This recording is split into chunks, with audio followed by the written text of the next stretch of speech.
रखते ही हमारे कार्यक्रम की शुरुआत ब्रिक्स बिजनेस फोरम से हो रही है। सबसे पहले मैं राष्ट्रपति रामाफोसा को उनके निमंत्रण और इस बैठक के आयोजन के लिए बहुत बहुत धन्यवाद देता हूं। ब्रिक्स बिजनेस काउंसिल को 10वीं वर्षगांठ पर बहुत बहुत बधाई और शुभकामनाएं देता हूं। पिछले 10 वर्षों में ब्रिक्स बिजनेस काउंसिल ने हमारे आर्थिक सहयोग को बढ़ाने में बहुत महत्वपूर्ण भूमिका निभाई है।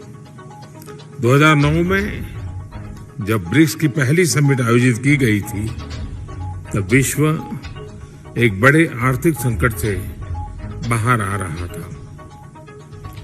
उस समय ब्रिक्स वैश्विक अर्थव्यवस्था के लिए एक आशा की किरण के रूप में उभरा था।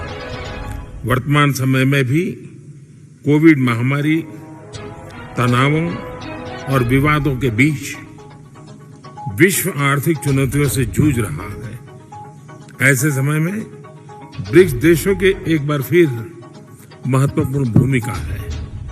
फ्रेंड्स, वैश्विक अर्थव्यवस्था में उथल-पुथल के बावजूद भारत आज विश्व की फास्टेस्ट ग्रोइंग मेजर इकोनॉमी है।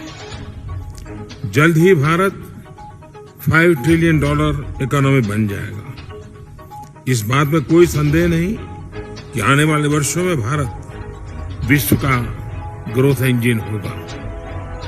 ये इसलिए है क्योंकि भारत ने आपदा और मुश्किलों के समय को आर्थिक सुधार के अवसर में परिवर्तित किया।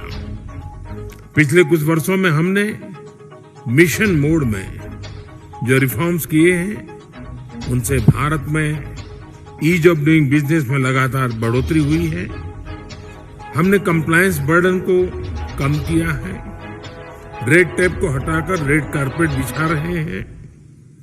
जीएसटी और इंसॉल्वेंसी एंड बैंक्रप्सी कोड के लागू होने से इन्वेस्टर कॉन्फिडेंस बढ़ा है। रक्षा और अंतरिक्ष जैसे क्षेत्र जिनको प्रतिबंधित माना जाता था, आज प्राइवेट सेक्टर के लिए खोल दिए गए हैं। हमने पब्लिक सर्विस डिलीवरी और गुड गवर्नेंस पर विशेष रूप से ध्यान केंद्रित किया है। टेक्नोलॉजी के इस्तेमाल से भारत ने फाइनेंशियल इंक्लूजन की और एक बड़ी छलांग लगाई है। इसका सबसे अधिक लाभ हमारी ग्रामीण महिलाओं को मिला है। आज एक क्लिक से भारत में करोड़ों लोगों को डायरेक्ट बेनिफिट ट्रांसफर किए जाते हैं। अब तक $360 बिलियन से भी अधिक ऐसे ट्रांसफर किए जा चुके हैं। इससे सर्विस डिलीवरी में पारदर्शिता बढ़ी है और भ्रष्टाचार और मिडलमैन कम हुए हैं। प्रति गीगाबाइट डाटा की कीमत में भारत सबसे किफायती देशों में है। आज भारत में स्ट्रीट वेंडर से लेकर बड़े बड़े शॉपिंग मॉल तक यूपीआई यानी यूनिफाइड पेमेंट इंटरफेस का इस्तेमाल किया जाता है। आज विश्व के सबसे अधिक डिजिटल ट्रांजैक्शन वाला देश भारत है। यूएई, फ्रांस, सिंगापुर जैसे देश इस प्लेटफॉर्म के साथ जुड़े हैं। ब्रिक्स देशों के साथ भी इस पर काम करने के लिए अनेक संभावनाएं हैं। भारत के इंफ्रास्ट्रक्चर में बड़े पैमाने पर हो रहे निवेश से देश का परिदृश्य बदल रहा है। इस वर्ष के बजट में हमने इंफ्रास्ट्रक्चर के लिए लगभग $120 बिलियन का प्रावधान रखा है। इस निवेश के माध्यम से हम भविष्य के एक नए भारत की मजबूत नींव रख रहे हैं। रेल, रोड, वाटरवे, एयरवेज हर क्षेत्र में तेज गति से बदलाव आ रहा है। आज भारत में 10,000 किलोमीटर प्रति वर्ष की रफ्तार से नए हाईवे बन रहे हैं। पिछले 9 वर्ष में एयरपोर्ट की संख्या दोगुनी हुई है। निवेश और उत्पादन को बढ़ाने के लिए हमने प्रोडक्शन लिंक इंसेंटिव स्कीम्स लागू की है। लॉजिस्टिक्स कॉस्ट कम होने से भारत का मैन्युफैक्चरिंग सेक्टर कॉम्पिटिटिव हो रहा है। रिन्यूएबल एनर्जी के क्षेत्र में भारत वर्ल्ड लीडर में से एक है। हम भारत को solar energy, wind energy, electric vehicles, green hydrogen, green ammonia जैसे क्षेत्रों में ग्लोबल मैन्युफैक्चरिंग हब बनाने के लिए सक्रिय रूप से कदम उठा रहे हैं। स्वाभाविक है कि इससे भारत में रिन्यूएबल टेक्नोलॉजी का एक बड़ा मार्केट बनेगा। आज भारत में विश्व का तीसरा सबसे बड़ा स्टार्टअप इकोसिस्टम है। भारत में इस समय 100 से भी अधिक यूनिकॉर्न है।